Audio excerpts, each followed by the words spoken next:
The opulent chandeliers of the Grand Astoria Hotel sparkled with a haughty glow, casting their judgmental light onto the marble floor below. The lobby buzzed with activity. Wealthy couples draped in designer couture chatted by the bar. Businessmen shuffled portfolios, and bellhops darted between the grand oak doors and the reception desk. The air reeked of exclusivity, the kind that stifled even the slightest imperfection. Barron Trump strode into this world of glass and gloss, a stark contrast to its polished facade. He wore a loose, navy hoodie, the logo of an obscure coffee shop stitched faintly onto the chest, and jeans faded not by design but by time. His sneakers scuffed and frayed squeaked against the pristine floors, an unwelcome intrusion into a sanctuary of sophistication. His entrance caught the eyes of a few onlookers, their glances fleeting but sharp, with silent scrutiny. However, it was the receptionist behind the marble-topped front desk who truly embodied the disdain the Grand Astoria seemed to exude. "Good evening," Barron said, approaching the desk with an air of casual confidence. He offered the receptionist a polite, easy smile, but it was not returned. Instead, the young man standing behind the desk regarded him with a thinly veiled sneer. His name tag read Claude, and his tailored suit fit him so perfectly it looked as though it had been cut and stitched on him directly. "Yes, sir," Claude said, his tone cool. "Clip, may I help you?" "I've got a reservation," Barron replied, pulling his phone from his pocket. He swiped at the screen a few times, then turned it to show the confirmation email. "The presidential suite. Booked it a couple of weeks ago." Claude hesitated for the briefest moment, his eyes scanning the email. His expression flickered, but only just, before settling back into something sharper. He returned Barron's phone with a deliberate slowness, his lips pursing into a practiced smile only that somehow managed to drip condescension. "Mr. Trump," Claude said, his voice sugar-coated but cold. "I'm afraid there's been a mistake." "A mistake?" Barron asked, raising an eyebrow. Claude nodded, as though he pitied the man standing before him. "The presidential suite is one of our most exclusive accommodations. Unfortunately, it is unavailable at this time." Barron tilted his head, confused. "Unavailable? But I booked it weeks ago." Claude's smile tightened, his professional veneer beginning to crack under the weight of his evident distaste. "Yes, well, I'm sure there's been some misunderstanding. Perhaps you'd be more comfortable in one of our standard rooms. Those accommodations are more accessible." It took Barron a moment to process the insult buried beneath the receptionist's words. His casual attire and laid-back demeanor had painted a picture in Claude's mind, a picture of someone unworthy of the hotel's finest room. "No misunderstanding," Barron said firmly, his smile fading. "I booked the presidential suite, and I'd like to check in." Claude's brows knit together in something akin to disbelief. His eyes scanned Barron again, taking in the hoodie, the sneakers, the unruly hair that refused to lie flat. He opened his mouth, but before he could respond, another voice chimed in. "Claude," said a woman who had just appeared from a side office. Her tone was sharp, carrying the weight of authority. She wore a fitted blazer and heels that clicked with each purposeful step. Her name tag read Mariah, the manager, it seemed. "Is there an issue here?" she asked, her eyes darting between Barron and Claude. Claude straightened, his confidence faltering for the first time. "This gentleman is insisting he booked the presidential suite." Mariah held up a hand, silencing him. She turned to Barron, her gaze appraising but far less hostile. "Do you have your confirmation, sir?" Barron nodded, holding up his phone again.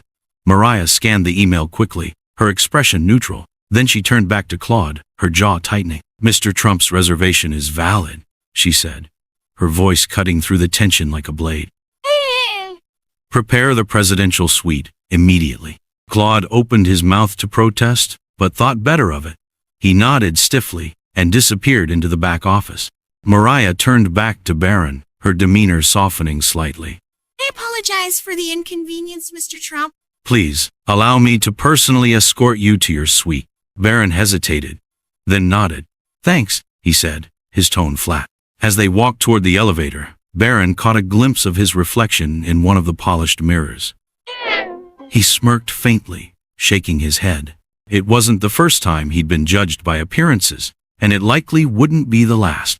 But as the elevator doors closed behind him, sealing him off from the glitzy lobby and the judgmental stares, he couldn't help but feel a flicker of satisfaction. Appearances, after all, could be deceiving, and those who underestimated him would learn that soon enough.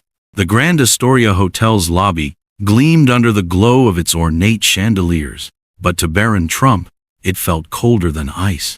The faint hum of polished conversations carried across the space, punctuated by the occasional clink of glasses from the lounge. All the elegance in the world couldn't mask the sting of what had just unfolded at the front desk. Barron stood still for a moment, his confirmation email still open on his phone. Claude, the receptionist, stared back at him with the kind of smile that was neither apologetic nor sincere, a sharp, practiced grin meant to diffuse complaints without truly addressing them. "As I said, Mr. Trump, the presidential suite is unavailable." Claude's tone was measured, deliberate. "We do have other accommodations, of course, if you'd like to explore those options." The words hung in the air, laced with a polite dismissal that couldn't quite hide their true meaning. "You don't belong here." Barron could feel a flicker of heat rising in his chest, a faint pressure building behind his calm exterior. A younger version of himself might have argued, might have raised his voice or demanded to see a manager, but Barron had learned, over the years, that anger rarely achieved what he wanted. He let out a slow breath, steadying himself. Then, with a small, deliberate motion, he closed the email on his phone and slipped it into the pocket of his hoodie. "Thank you, Claude," he said, his voice quiet and even, without a trace of sarcasm or frustration. Claude blinked, caught off guard by the response. His grin faltered slightly, as though he'd been expecting a different kind of confrontation. "Of course, sir," he replied stiffly, recovering his composure. Barron turned away from the desk, his sneakers making faint squeaking sounds against the pristine marble floor as he walked toward the revolving doors. He could feel the eyes of the lobby on him, the subtle glances of guests and staff alike, their curiosity tinged with judgment. He ignored them. As the cold evening air hit his face, Barron paused just outside the hotel. The city lights stretched out before him, a glittering constellation of possibility. He adjusted the strap of his backpack on his shoulder and stood there for a moment, breathing deeply. It wasn't the rejection itself that bothered him. He was no stranger to moments like this. Doors had been closed in his face before, assumptions had been made, and expectations had been underestimated. He'd learned to let those moments roll off his back. But this time, it wasn't just about him. It was about the principle of it, the idea that someone could be judged so harshly, so unfairly, on nothing more than their appearance. Barron glanced over his shoulder at the grand facade of the hotel, its windows glowing warmly against the night sky. He wasn't going to fight his way back inside, nor would he lower himself to match the condescension he'd encountered. That wasn't his style. But he also wasn't going to let this slide. He pulled out his phone, scrolling through his contacts until he found the name he was looking for. Pressing the call button, he held the phone to his ear, waiting as it rang. "Hey, Jack," Barron said when the line connected. His voice was calm, but there was a quiet edge to it, a note of resolve. "Yeah, I'm in the city.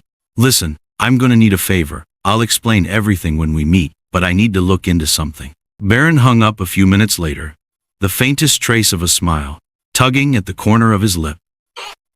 This wasn't over, not by a long shot. He started walking, blending into the ebb and flow of the city's nightlife. He didn't need the Grand Astoria Hotel to validate his worth, nor did he need to stay in the presidential suite to prove a point. What mattered was how he chose to respond, and Barron had no intention of letting anger dictate his actions.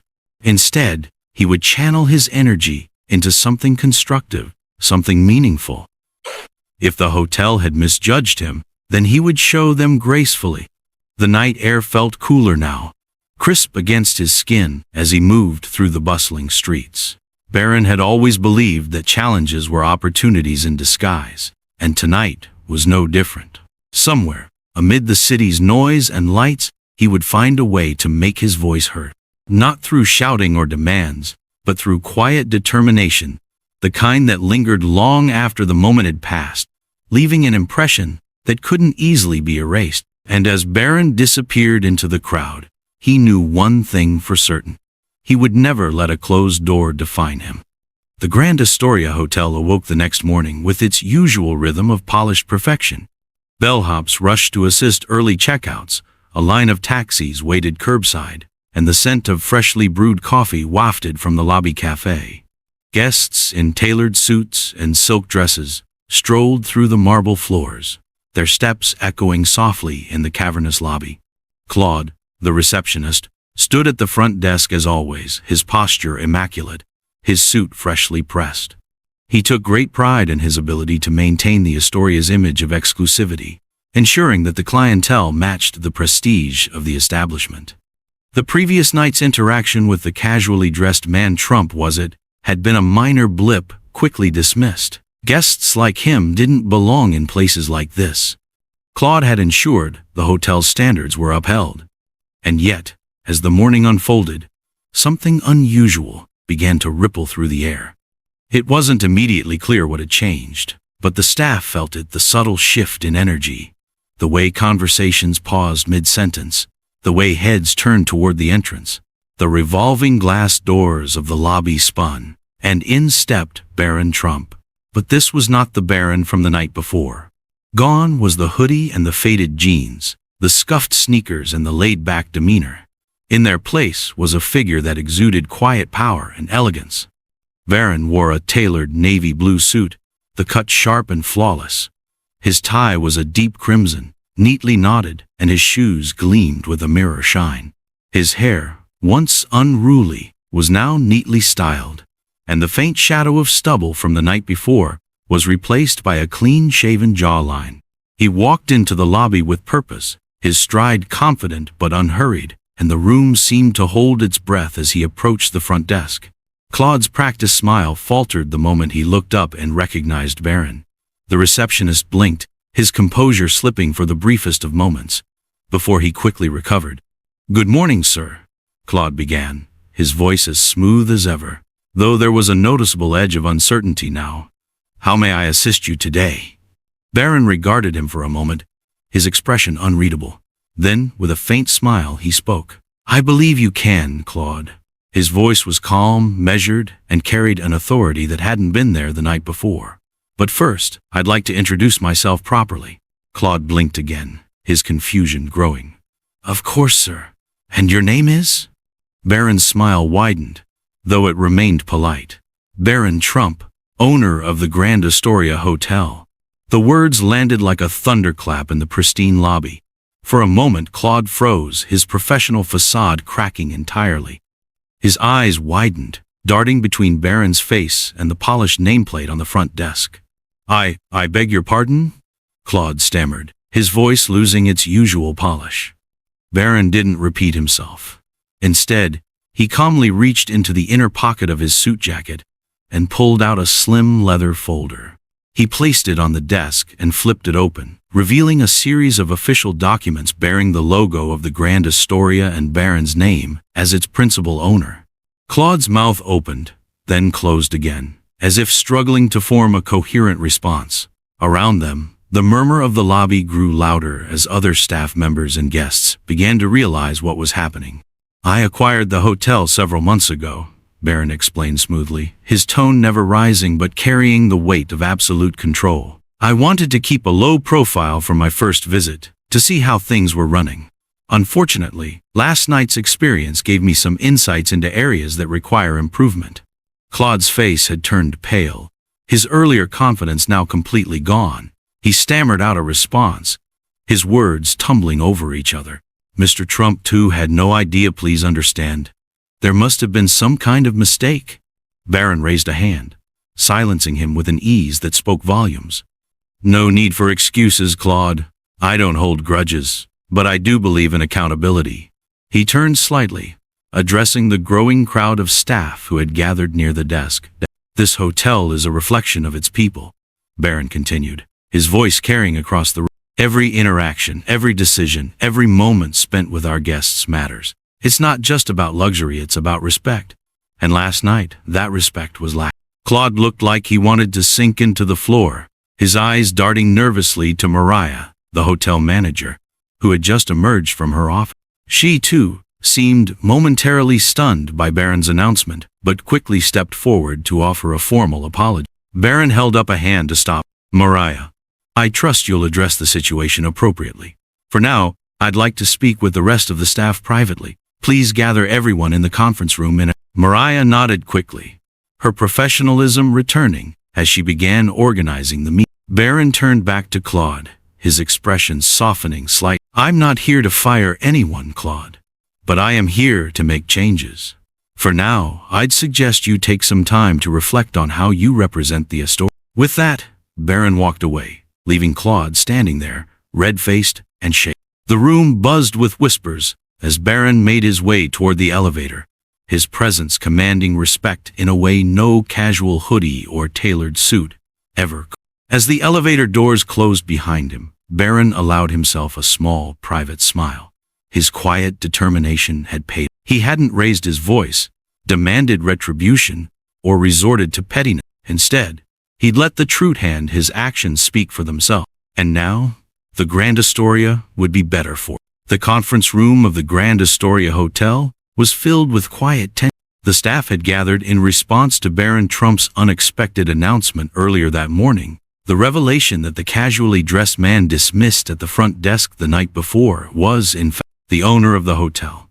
Now, they sat in silence, the air thick with anticipation as Barron entered the room.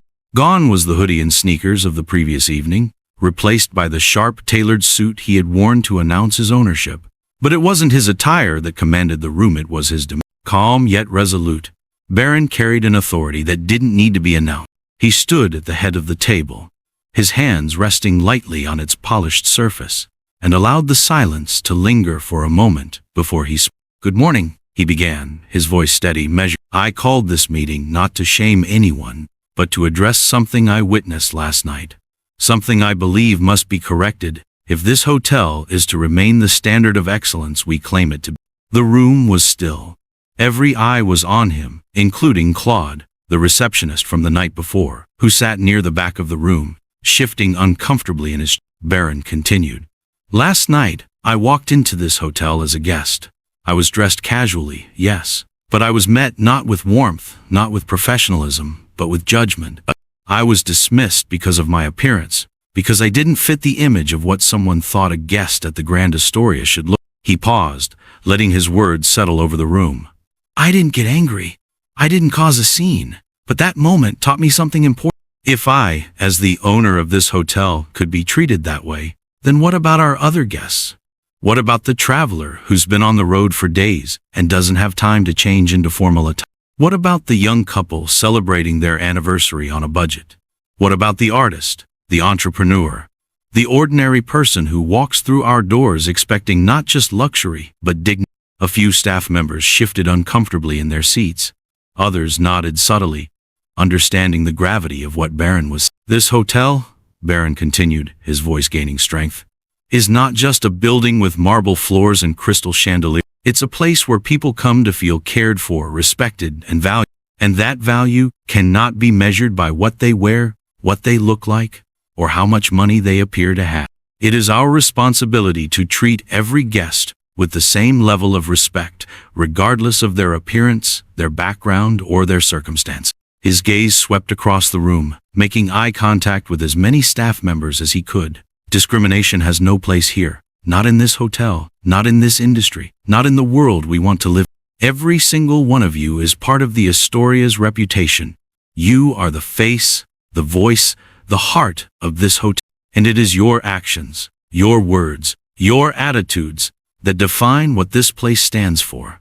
Barron straightened, his tone softening but no less firm. "I'm not here to fire anyone. I'm not here to punish anyone. But I am here to ensure that what happened last night doesn't happen again. Starting today, we will be conducting mandatory training on hospitality and inclusivity.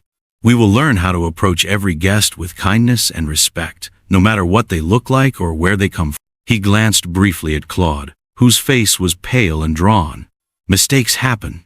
We're human, but what matters is that we learn from them and do better. I believe in this team, and I believe in this hotel. Together, we can make it a place where everyone feels welcome." The room was silent for a moment, But the weight in the air felt different now, lighter, more hopeful.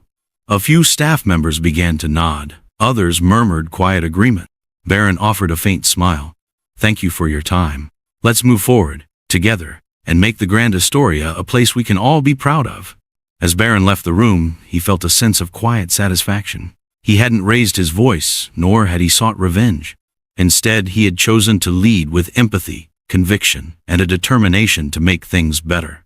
And in that moment, the Grand Astoria had already begun to change.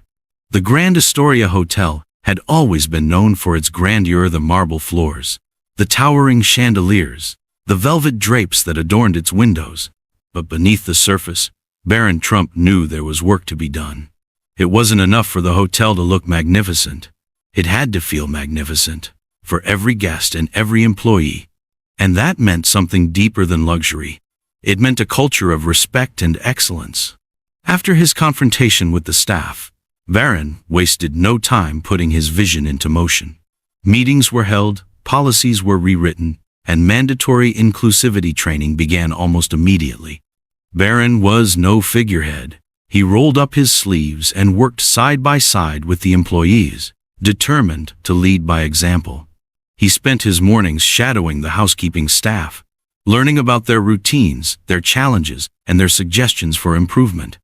He joined the bellhops at the front entrance, greeting guests with a warm smile and helping with luggage.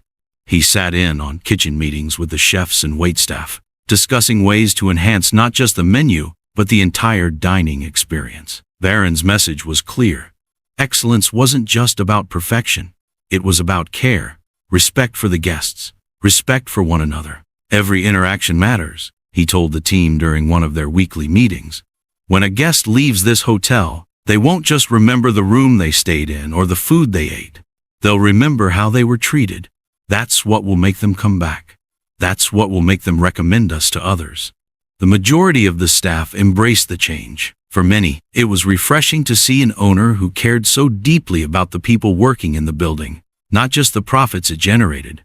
Front desk employees began greeting every guest with warmth, regardless of how they were dressed or what they looked like. The housekeeping team began leaving small handwritten notes in the rooms they cleaned, wishing guests a pleasant stay.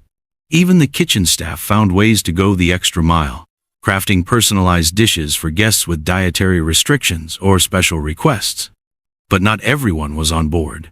One of the most vocal resistors was William Carter, a former manager who had been quietly reassigned to a less prominent role after Barron took over.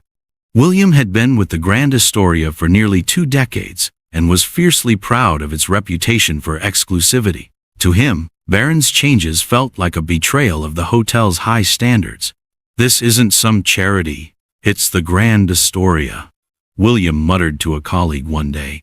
"If we start treating every guest like they're royalty, we'll lose what makes this place special. You can't let just anyone walk in here and feel like they belong." Barron caught wind of William's attitude quickly. Instead of confronting him with hostility, Barron invited him to a private meeting in his office. "William," Barron began, his tone calm but firm, "I've heard your concerns, and I understand where you're coming from. You've been here a long time, and you care about this hotel. That's why I want to give you a chance to help shape this new culture. But let me be clear. Exclusivity doesn't mean exclusion. We can maintain our excellence without sacrificing respect." William listened, arms crossed and jaw tight, but Barron didn't back down. He showed William letters from guests who had experienced the hotel's previous culture and felt unwelcome. He shared stories from staff who had felt undervalued. In the end, William didn't change his mind. A week later, he submitted his resignation. While his departure caused a brief ripple of uncertainty among the staff, Barron used it as an opportunity to reinforce his vision. "Change isn't easy," he told the team after William left. "But it's necessary. The Astoria's future depends on all of us coming together, not as employees and guests, but as people. People who treat one another with dignity and care." Over time, the cultural transformation took root. Guests began leaving glowing reviews, not just about the hotel's amenities but about its people. Employees felt a renewed sense of pride in their work. And as Barron walked the halls of the Grand Astoria, he knew that the building's true beauty wasn't in its chandeliers or its marble floors.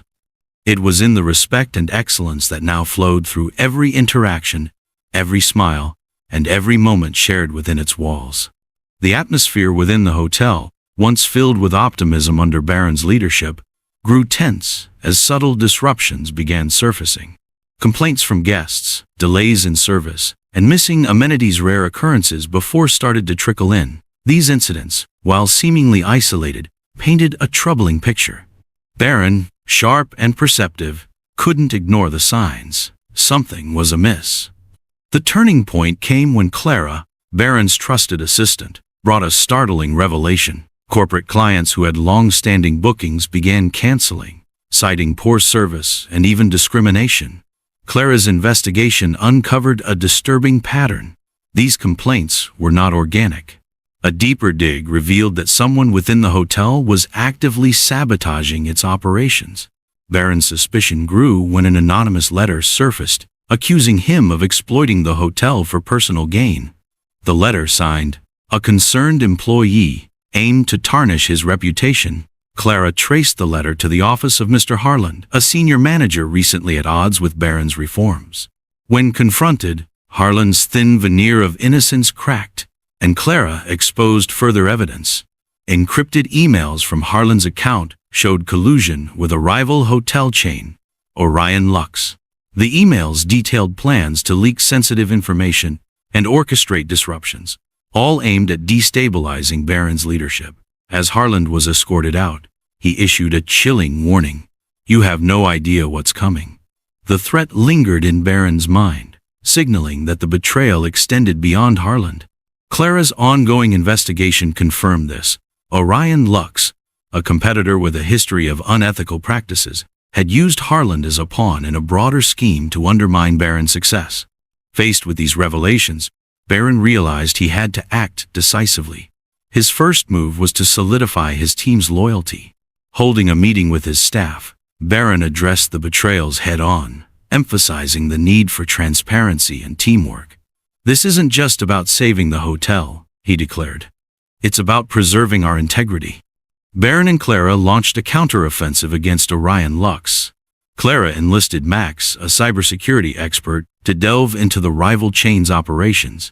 The findings were damning. Documents revealed a pattern of illegal activities: bribes to city officials, exploitation of workers, and deliberate sabotage of competitors, including Barron's hotel. These discoveries painted Orion Lux's CEO, Victor Hale, as the mastermind behind the attacks. Rather than immediately going to the authorities, Barron opted for a strategic approach. He released the evidence to prominent journalists, ensuring the story gained widespread attention. The leaked documents sparked outrage, with headlines exposing Orion Lux's corruption. Public trust in the rival chain plummeted, and calls for accountability grew louder. Barron took his campaign further by organizing an industry summit focused on ethics in hospitality. Leaders from major hotel chains, government officials, and media representatives attended. During his keynote speech, Barron spoke with conviction. "Trust is the cornerstone of our industry. If we allow deceit and greed to thrive, we lose what makes hospitality meaningful." Without naming Hale directly, Barron made it clear that unethical practices would no longer be tolerated. The summit was a resounding success, earning Barron admiration from peers and the public alike. His vision for a transparent and inclusive industry resonated, further isolating Orion Lux and its embattled CEO.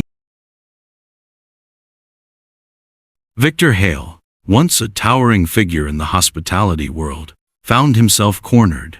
Investigations into Orion Lux deepened, leading to legal inquiries and financial losses as investors withdrew their support. Facing mounting pressure, Hale sought a private meeting with Barron, hoping to negotiate a truce. At the meeting, Hale appeared a shadow of his former self. His desperation was palpable as he admitted to orchestrating the sabotage. "You've made your point," he said, his voice strained. "Let's end this before it gets worse." Barron, however, was unwavering. "This isn't about revenge," he replied. "It's about accountability." He laid out his terms. Hale would publicly confess, step down as CEO, and compensate those harmed by Orion Lux's unethical practices. Realizing he had no alternative, Hale agreed. A week later, Hale held a press conference, admitting to his actions and announcing his resignation. The confession marked a turning point. Public sentiment shifted overwhelmingly in Barron's favor. His resilience and commitment to integrity became a symbol of hope in an industry plagued by corruption. Barron's hotel thrived in the aftermath. Bookings soared as guests sought out the establishment known for its values of respect and excellence. Employees, inspired by Barron's leadership, worked with renewed dedication. The ripple effect of his actions extended beyond his hotel, prompting other chains to adopt stricter ethical guidelines. For Barron, the victory was personal as much as professional. He had faced betrayal, sabotage, and immense pressure but emerged stronger. Standing in the hotel lobby, watching the flow of satisfied guests and motivated staff, Barron felt a deep sense of fulfillment. Clara approached him, her smile reflecting the pride they both shared. "You didn't just win a battle," she said. "You set a new standard." Barron nodded, the weight of the journey finally lifting. "Sometimes the hardest battles are the ones worth fighting," he replied. "And this one? It was worth every second." The triumph marked the beginning of a new chapter not just for Barron but for the hospitality industry as a whole, proving that integrity and resilience could prevail against even the most relentless opposition.